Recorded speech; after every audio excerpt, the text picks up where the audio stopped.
Come on, Livingston,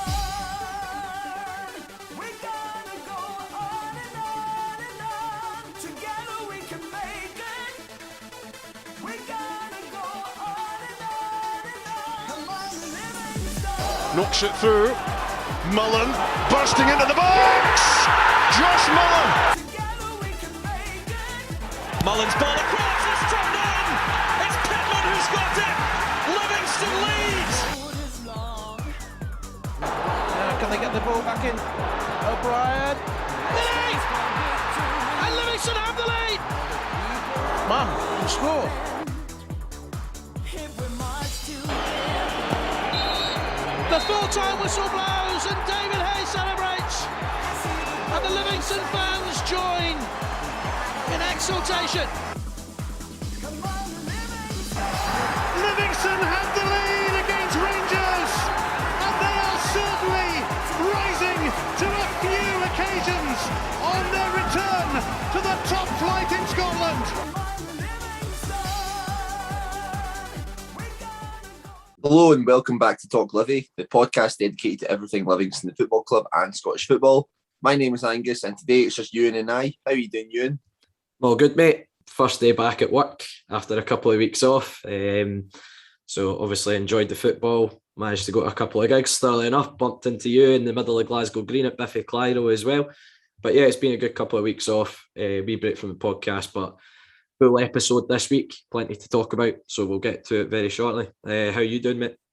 Yeah, not doing too bad. A better week than most recent ones, I would say, for us. Obviously not the best start, but obviously we're going to dive right into it. But as always, you can find this episode as well as all of our others on your preferred podcast streaming sites. Just search for Talk Livy, so follow us or subscribe to ensure that you don't miss another episode.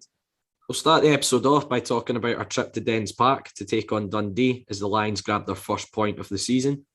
We also look at how the Livingston Women's team got on as they faced top of the table Renfrew. It was a successful international break for Scotland. We'll cover the main talking points from the triple header before previewing our next league game against Celtic.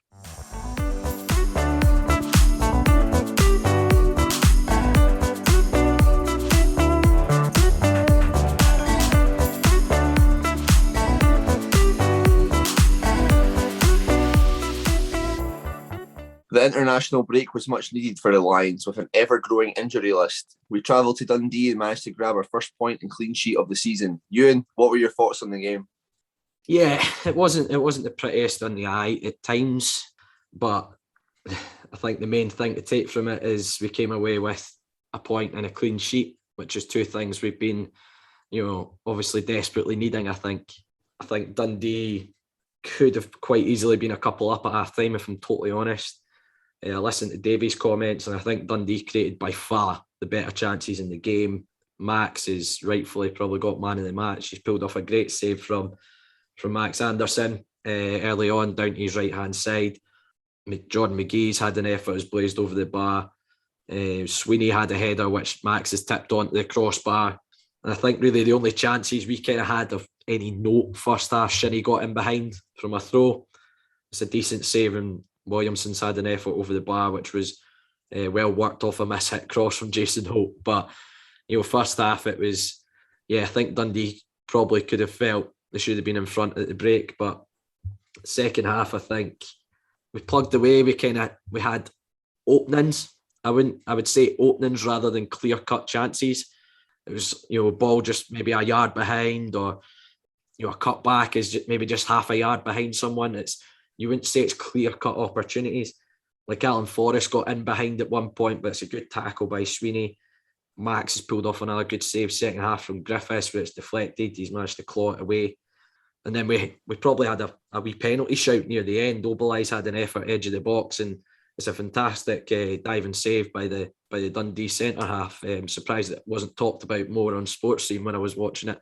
They obviously just wanted to get through the 2-0 draws in the league very quickly after spending 45 minutes talking about the two Old Firm games. But yeah, I think positives to take, as I say, are clean sheet more than anything. I think obviously I touched on Max. I think Jack Fitzwater had a good game at the back as well. Was very assured, but there's a few things that were just a bit of a bugbear again. We talked about it after the game at Easter Road. we seem really passive at times. There's no one kind of breaking the game up, and I think we're becoming a tad easy to play against, I think, and it's becoming easy for teams to get chances against us. I think we need to get that bit more of a ruthless streak about us in the middle of the park and manage the game a wee bit better. And then set pieces was another one that was just a bugbear. You know, we weren't creating an awful lot from our own dead balls. We had plenty of corners, free kicks in and around the box, and just weren't really doing anything with them. You know, you send big Obalai up, big Jack Fitzwater up, you want to give them a good delivery to go and attack, and it just wasn't happening. And that's something I think we need to work on quite a lot. And again, I kind of carry on from the game at Easter Road.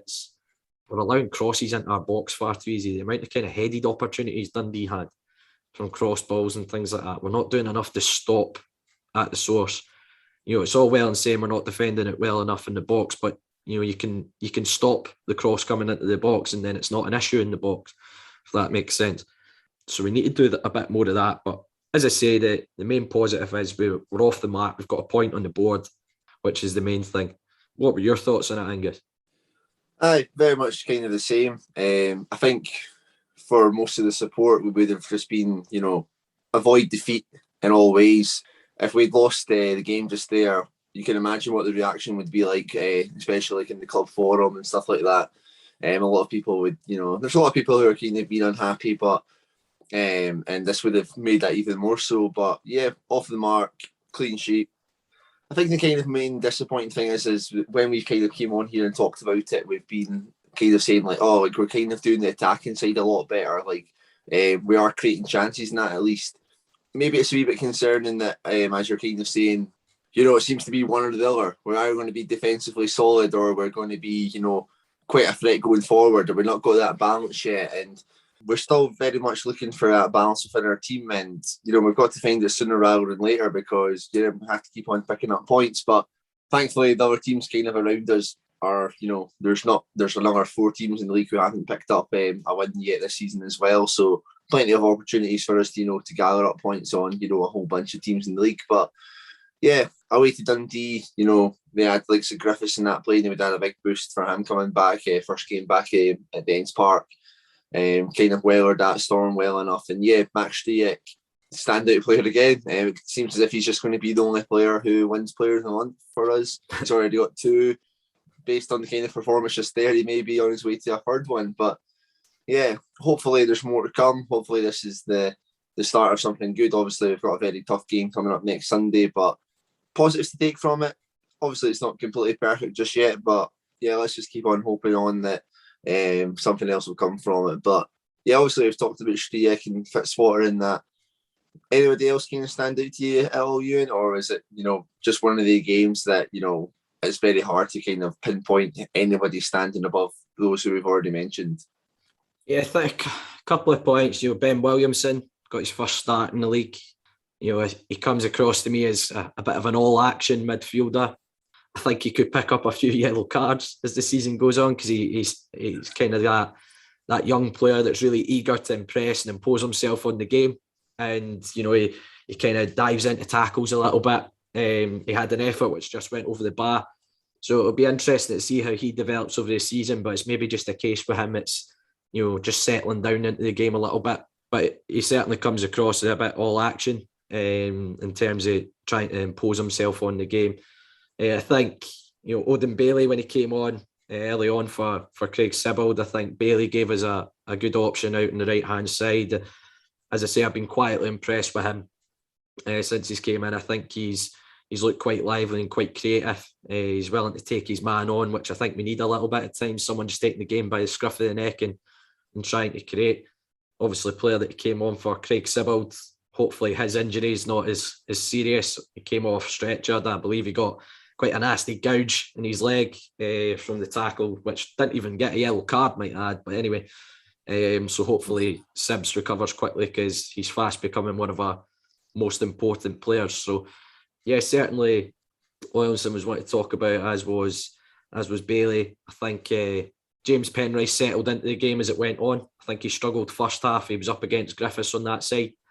He was kind of hanging out onto the right-hand side. So he had a kind of tough start to the game, but he grew into the game as it went on. Tell you the player that I think we've missed the last couple of weeks is Scott Pittman. I think it's, sometimes folk talk about Pitts, he doesn't really look on form, but I think when he's not in the team, I think you realise what he does for the team. He's proper box-to-box midfielder, helps break up the game, helps set the tone in games a little bit at times, quietly goes about his business. But I think one of my other gripes I would probably say from the game on Saturday was, we had a distinct lack of kind of trying to pick up on second balls. I think Bruce Anderson was doing really well against two absolute monsters of centre-halves in Sweeney and Ashcroft to try and keep things alive, or at least not allow them to win the ball cleanly. And there was the opportunity at second balls, and we just weren't getting on the end of these. There was, and that's the sort of thing that Pitts does really well. Because obviously Pitts has been involved for years with the club and the kind of style of play that we've had over the years. And I think we missed that aspect of Pitts being in the team the last couple of weeks. And I think when Jack Hamilton came on, I think we struggled to get out of half a little bit. I think Jack needs to impose himself more on the game and impose himself a little bit more on centre-halves. But yeah, that's the other thing I would say. It's been a wee bit of a concern that we're coming away from things that we were really good at, in terms of making games really difficult for teams and always playing off second balls, being quick to react to that. It's little aspects, but it comes down to the number of players that have changed over in the summer there again, I think, as well. Again, it's one of these things that will take time, but in football, do you get that much time? That's the thing, and we need to start picking up more results, and hopefully, getting our first point on the board, it stops the rot of defeats, as I say, and hopefully we can kick on from that in the coming weeks.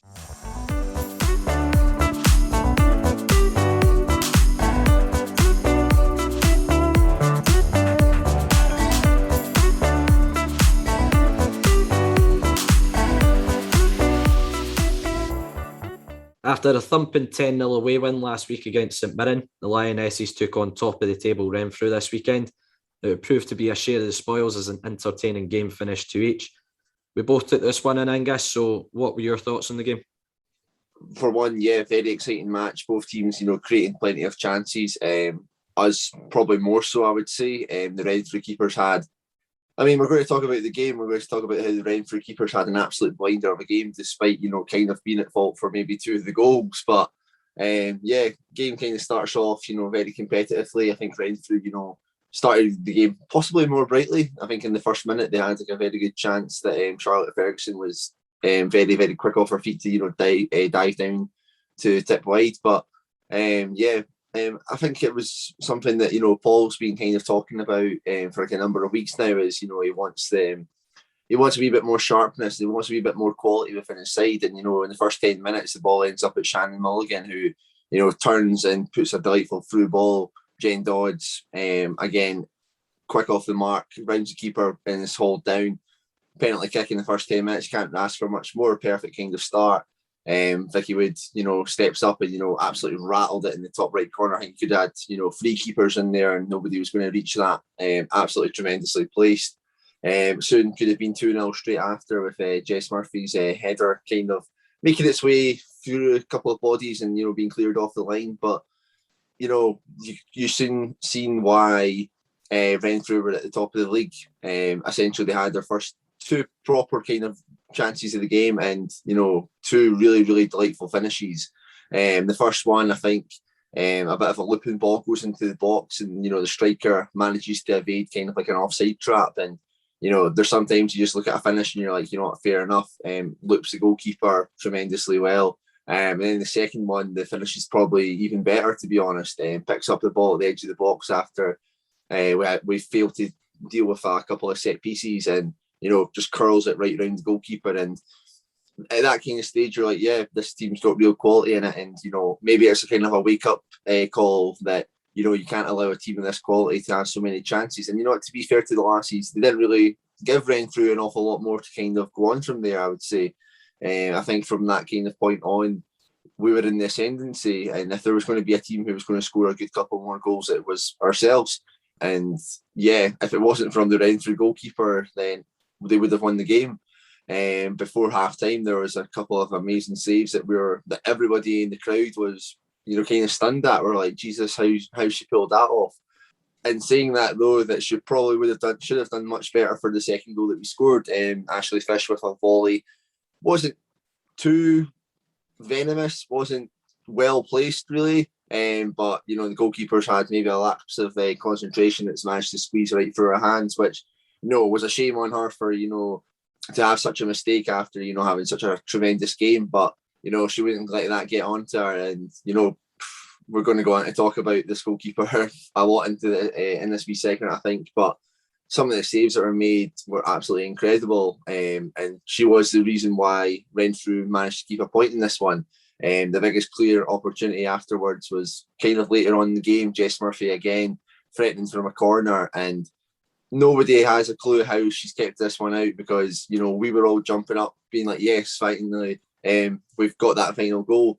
I think even the players were doing the same, but just at the last second she just managed to get a hand out and just stop the ball from going over the line. And I think sometimes you just got to hold your hands up and say, a player's been that good on the day. Sometimes it's just not meant to be. But yeah, I can't really complain too much about the result. Obviously, playing a team who has genuine quality, top of the league, there will be disappointment that we should have won the game. But I think there's a whole lot of positives to be taken from that, especially from going back to the Gap Cairn loss.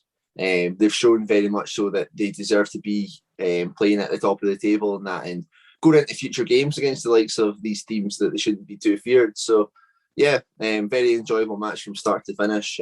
What did you think of it? Yeah, I know they won 10-0 away at St Mirren, and I can't remember how much they were up by half time. It was maybe 5 or 6 at half time, but certainly the games I've seen, it's the quickest they've started a game. They kind of were on the front foot from the get-go, and I think, as you say, Paul Giaconelli's kind of said that he wants a bit of a quicker start to games, and I think got that, as you say, penalty. It's a brilliant reverse ball by Shannon Mulligan, and Jen's done really well around the keeper, and as you say, Vicky's dispatched the penalty with plenty of venom in it. But the 2 goals from Renfrew, excellently taken. That was something I was saying to you during the game. I think we were getting caught with balls kind of in behind a few times, and that's really where the first goal comes from. It's kind of hooked back in behind, and we've not reacted to it, and it's a great lob over the keeper into the far corner. And I think the pick of the bunch was the second goal though. Brilliant finish, almost used the defender as a guide to whip it into the far corner, but I think probably could have put a bit more pressure on the edge of the box to stop the shot coming in, but don't take anything away from the finish. It's a great finish. And as you say, the Renfrew keepers played a blinder. I think Rachel Walkinshaw will be absolutely furious. She's probably never hit a ball as clean as she did for that one, and the keepers pulled out an absolute peller of a save to her top right. We were all celebrating it going in. It was an absolute rocket. So it's how she kept it out, I'm not sure, but she did. Great save. And then second half, I think, without creating too many proper clear-cut chances, I think we were definitely in the ascendancy, and the only team that kind of looked like going on to win the game. And as you say, managed to get the equaliser fairly early on.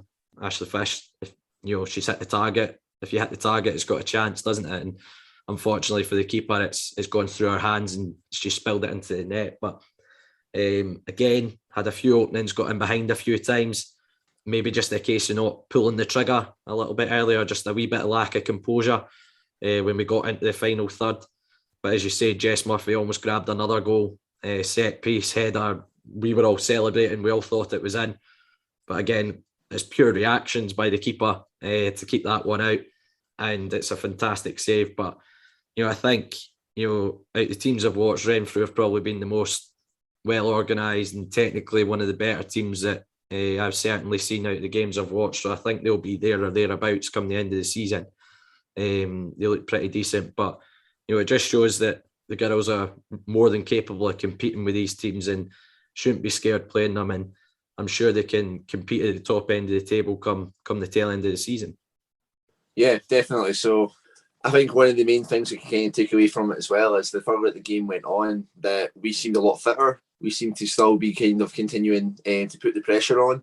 Obviously, Paul's talked about kind of improving the quality in that. I think that'll come as the season goes on. The more games that they play, the more kind of time that the team spends playing together, because it still is a very new team. They haven't played an awful lot of games together, so there is still kind of that kind of teething process of getting used to one another. But I feel like the kind of right components are there for, you know, a successful season, and hopefully we'll be reaping the rewards of that sooner rather than later. But yeah, positive performance. But again, maybe a wee bit disappointed that, you know, we've not came away with the 3 points. But, you know, next time you're just going to have to make sure to go and beat them. When you play them away from home, it'll be next time in the league. But yeah, an exciting game, and, you know, again, it's one that's well worth, you know, people coming down to watch again. So if you are listening and, you know, you do like the sound of like these games and that, make your way down, because they are crackers, and, you know, more than welcome to come down and cheer the lassies along. But yeah, hopefully see a lot more people coming down in the next coming weeks.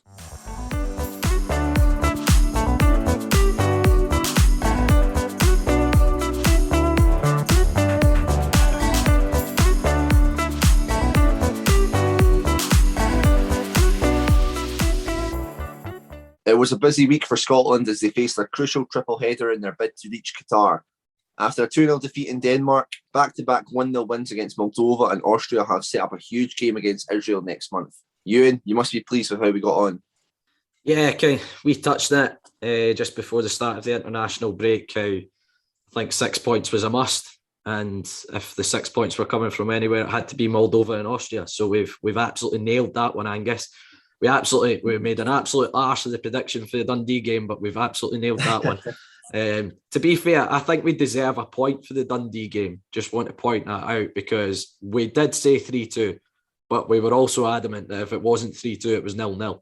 So I feel we deserve something from it. But anyway, on to the Scotland games. So yeah, the Denmark game, obviously there's a few players have had to pull out, COVID-related issues like McGinn, Patterson weren't available. And I think if you asked any Scotland fan for the Denmark game what their team would be, I think they would have, other than maybe 1-2 players, would have had the same 11.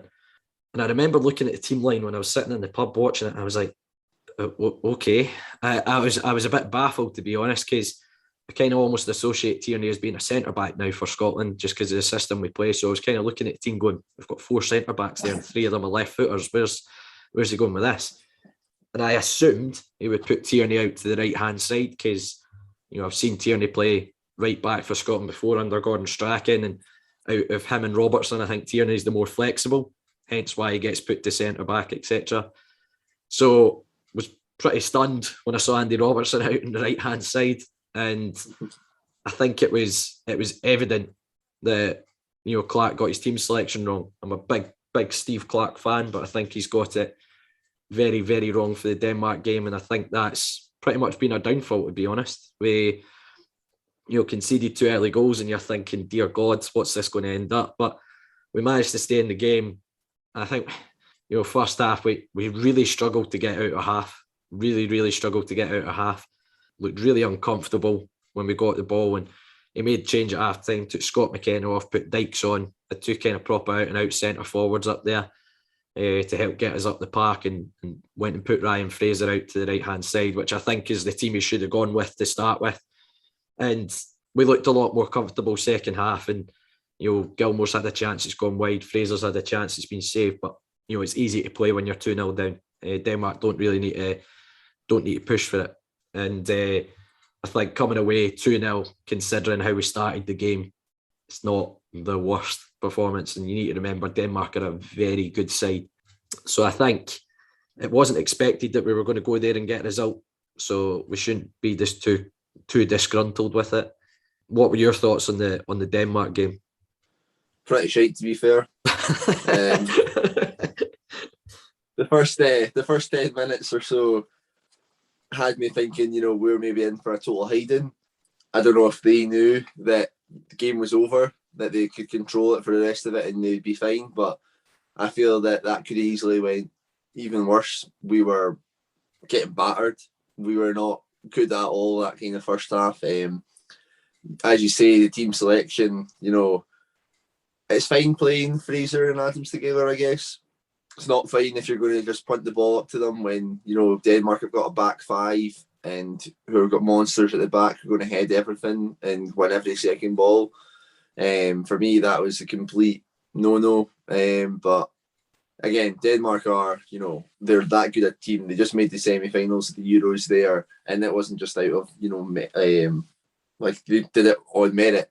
They have a lot of quality players, and they're going to go to the World Cup, and they're always a team who's kind of relatively there in the tournaments and that. But yeah, I think we were all going into that game. We were all expecting something like that. To be honest, I don't think anybody was realistically thinking that we'd be taking anything away from that match, and it was more the importance of the next two games that would define a successful international break or not.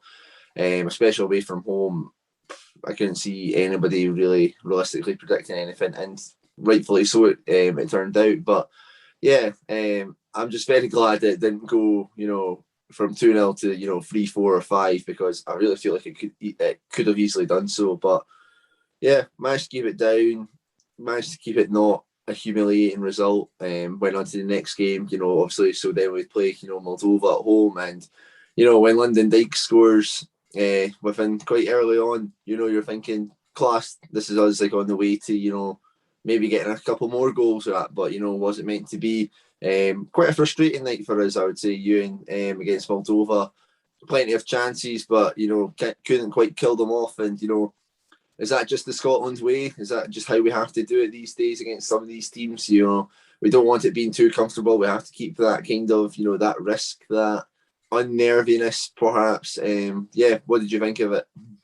Yeah, as you say, Big Lyndon goes and grabs the early goal, and you're kind of thinking from then, right, we can open them up a bit more. But it wasn't like we didn't have chances. Tierney's missed a sitter header, he's missed saved, but he should be scoring free header 6 yards out. Andy Robertson's had a great chance first half as well. Early on in the second half, Billy Gilmore's missed an absolute sitter. Christie has one on the edge of the box. He's got to be hitting the target. It's the sort of position you'd fancy Ryan Christie to score from as well. So it wasn't like we didn't create opportunities in the game, but it's one of those ones that against one of the minnows, so to speak, in world football, the longer it goes at 1-0, the more their confidence grows in the game, because they're like, we're still in this. And it made it a tad nervy in kind of the last 5-10 minutes, but at the end of the day, it was 3 points that mattered. And it was kind of, we touched about it reviewing the Euros, Angus, that our big downfall at the Euros, in my opinion, was a lack of cutting edge in the final third in terms of being ruthless and taking opportunities. And that, I think that was evident in the Moldova game. But against better teams, that'll bite you, because they'll be able to open you up a little bit more.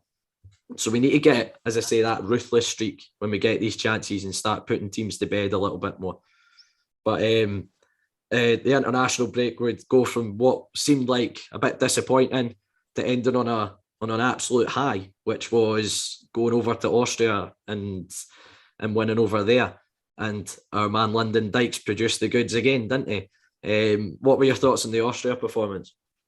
Yeah, I think this shows, the beauty of like international football, and even the fickleness from supporters at times, because coming into this game, a lot of gripes about Steve Clarke and everything like that, about the squad and everything, and then we pull off one of our best results away from home in quite some time, and then suddenly there's a buzz again. Instantly, the tickets for the game against Israel sell out within like a couple of days, and that the performance against Austria was great. I don't think we could have asked for much more from an away performance. Mainly we were solid. We didn't offer them, too many chances, and we defended well when we had to keep that very crucial clean sheet. Obviously we got a penalty that Lyndon, we'll say, expertly placed underneath the goalkeeper. Yes, that's what I'm going for. Definitely, yeah. It was aiming for that spot underneath the goalkeeper's armpit all the time. So he watched a couple of videos, and the keeper, usually would dive out, and just like, I'll just put it right between his hip. There about that. But much better. A lot of doom and gloom going into that match. I think if we had lost that game, there would have been a lot more people, kind of moaning about Steve Clarke and, the setup and everything like that. But, you have to say that he got it 100% right. And, again, perhaps it's another game that we should maybe be taking another couple of few chances. But very, very pleasing to see, Austria's, well, maybe not so much now as like our biggest threat, kind of getting out of this group and, coming away with 3 points against them is, absolutely tremendous. I mean, it's not very often that we get kind of away results like that. So a huge boost that is, as we've already mentioned with, injuries and, COVID and that, like kind of harming the squad. Yeah, we managed to grind out a result, and it's a kind of a Steve Clarke performance that you're kind of used to seeing from like the Kilmarnock days, kind of a typical way, just kind of clinging on, doing enough and, deservedly getting the points and, absolutely buzzing for that. And yeah, it's just kind of changed the atmosphere again within, the support. We're all now looking forward to that Israel game. Who thought we'd be saying that? They would be looking forward to an Israel game. But here we are. But yeah, looking forward to it. Can't wait for that game to come round and hopefully we can get another win from it. Yeah, as you say, I think for all the criticism Clarke took for the Denmark game, I think he deserves an immense amount of credit for the Austria performance. I think, we touched about it. We were chatting just yesterday at the women's game that I think the team that Clarke put out for the Austria game is close to his best and balanced 11 that he maybe has at his disposal, give or take maybe a couple of players depending on the opposition. But I think we looked at it from the get-go. Dykes has had a header saved. We've had the penalty. To be honest, I was quite concerned when it went to a VAR review because the only angles we'd seen it, I think it looked like Adams had took a dive. So I was more concerned he was going to get a second booking for diving. But then the other angle it showed kind of face on to Adams, you can see his jersey's almost being hauled off him, and it's a Stonewall penalty. And as I say, Dykes went and dispatched it expertly underneath the keeper. And Lyndon Dykes is now a national treasure after his 2 winning goals in 2 games for Scotland. But I think again we plugged away. Don't get me wrong, Austria asked questions. They put a load of crosses into the box, in particular from the left hand side through Alaba. But Hendry, Hanley, Tierney stood up to it really well. And the only real clear-cut opportunity they got was the header late on, about 15 minutes to go, and Gordon, has pulled off a fantastic reaction save down low and kept us in it. But we've had opportunities as well to put the game to bed. Stephen O'Donnell, probably not the player you want running through 1v1, has an opportunity going in behind. There's one John McGinn has on the edge of the box, which again you're expecting him to minimum hit the target. But it was a fantastic away display. There were so many good performances in the team that night. But I think it's a result Clarke desperately needed to kind of put some of his critics to bed. And I think he had a bit of a pop at some of his critics in his post-match as well. He was saying that folk don't believe in this team, which, I can understand he's getting a bit frustrated with it. But as you say, it set up a bit of a blockbuster game against Israel. So wait for that to be a 0-0. And a bit of a damp squid. But it's put us in a really good position to at least get second spot in a playoff to try and get to Qatar in 2022.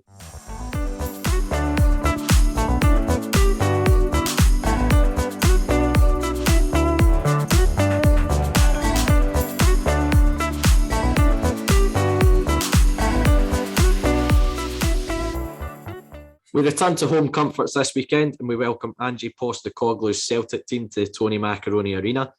It's another tough test and what's been a tough start to the season, Angus. How do you see this one going?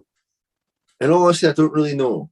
Because there's a part of me that, is looking at, our form against Celtic at home since we came up. And that's maybe clouding my judgment. Because, Celtic haven't beat us yet at home since we came back up. Might be the only team not to have done that, now that I think about it. Maybe like them in Ross County, perhaps. But for some reason, that's given me a wee bit of hope that going into this game, that we can get something, because we know that they don't like playing here. We know that the excuses are going to be made up already. I mean, you'll go on Twitter already, the tickets will be announced, and people will be griping about the pitch and all of that. So maybe we have an inkling of a chance of getting something. Is this based on any sort of form right now? Absolutely not.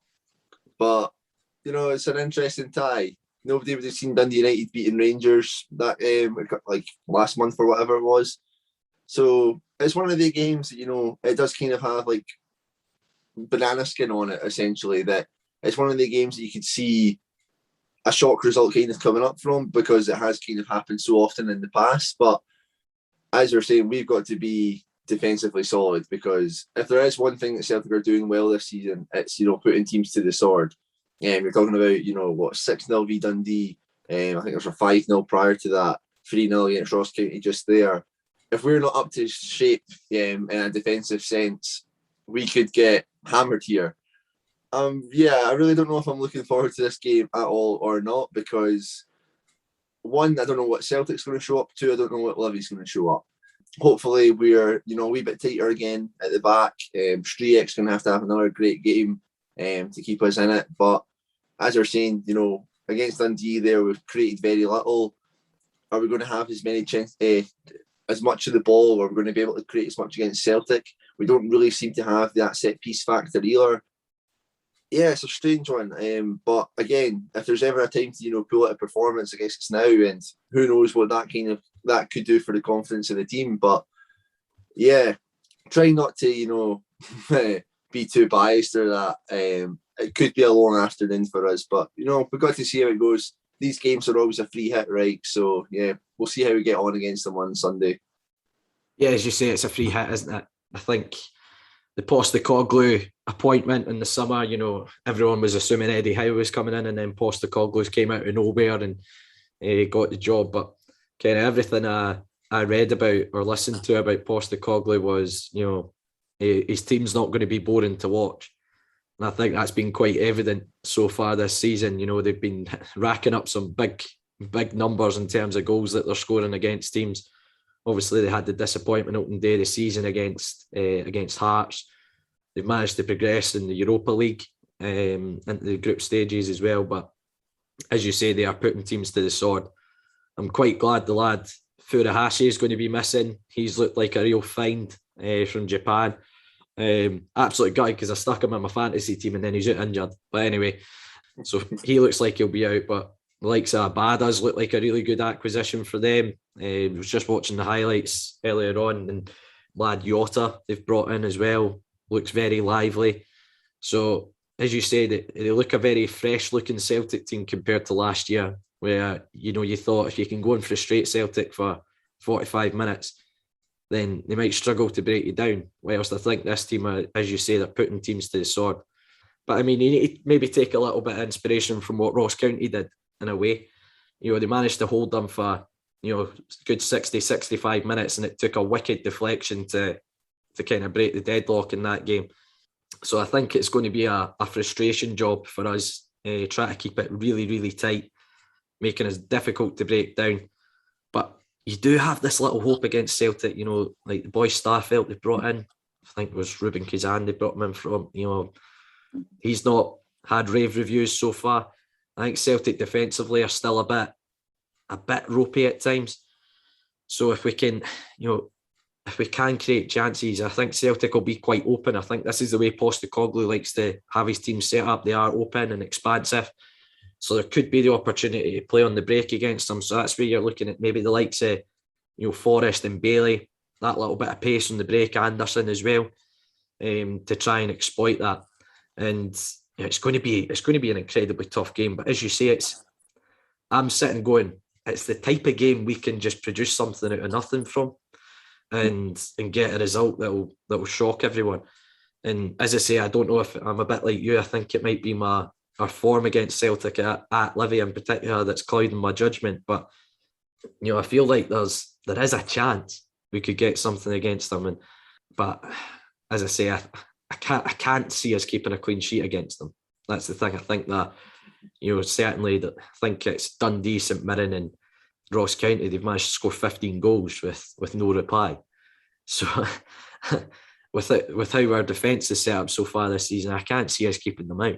But you never know. Stranger things have happened in football. In terms of how we set up, Angus, do you think we're still going to go a 4-3-3, or do you think it's going to be a 4-3-3 on paper, but it's going to be really, let's be honest, it's going to be like a 4-5-1?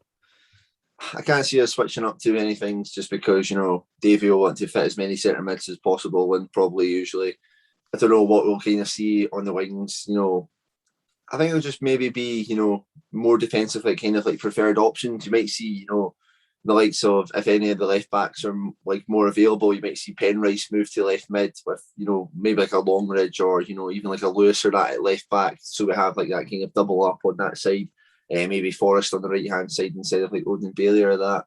One of the interesting things I would say as well, we've kind of talked about how we've been a wee bit passive.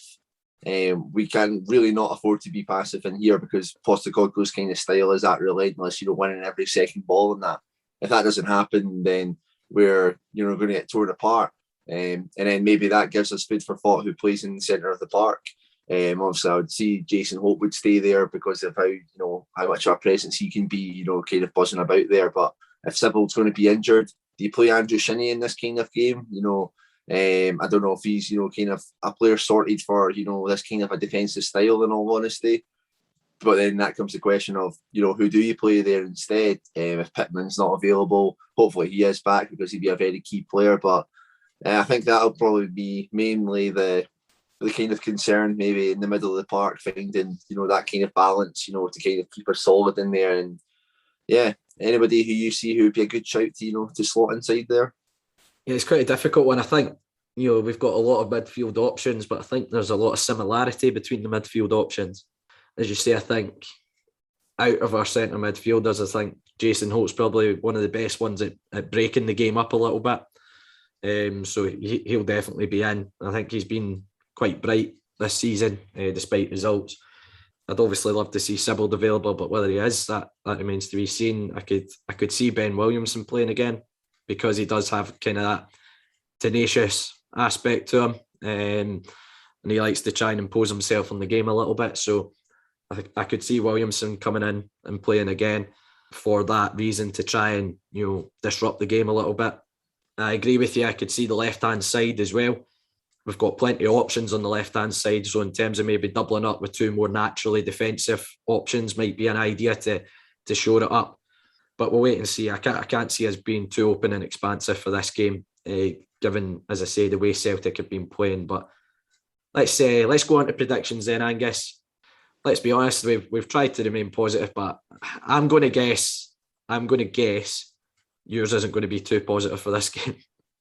Yeah, I'm not going to lie to you. See, when we started talking about this and I started being like, our record's not too bad, the more I've actually thought about, how we've been this season and, their style of play, I've completely lost all that enthusiasm. So 3-0 I'll go. 3-0 Celtic. I don't think that's too harsh, but just basically looking at the style that they're playing at the moment, I think we're going to be in for a very, very tough game because we've already mentioned that, we're not doing, the kind of the free stuff, winning the second balls. And I think that's something that they are doing, especially in, the opposition's half, winning the ball back and, they're putting teams to the sword. And yeah, I don't see it being a good one for us. Nearly the same as you, but I fancy us to grab a goal. So I'm going to go 3-1 to Celtic. But I think it's going to be a tough afternoon's work for us. But as I say, stranger things have happened in football. Here's hoping we can go and spring a surprise on Postecoglou's new look Celtic team.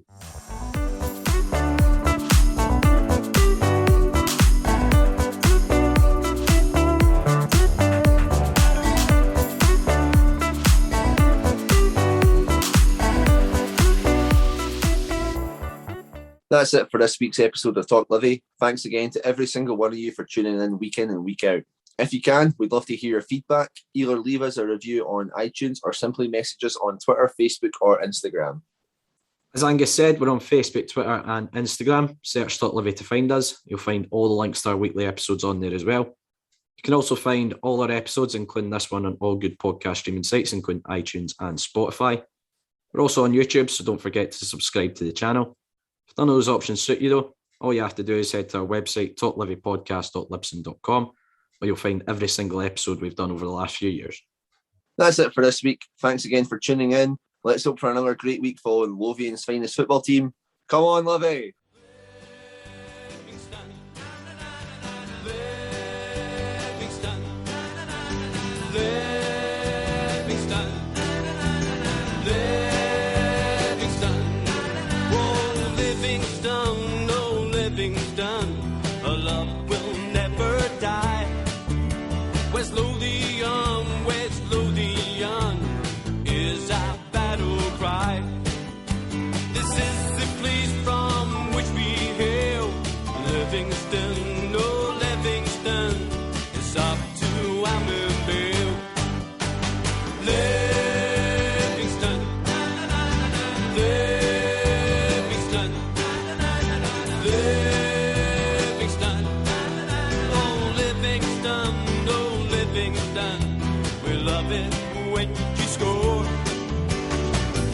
Livingston, oh Livingston, the Almonville Lions roar. Livingston, oh Livingston, we realize our vision. Livingston, oh Livingston, into the Premier Division.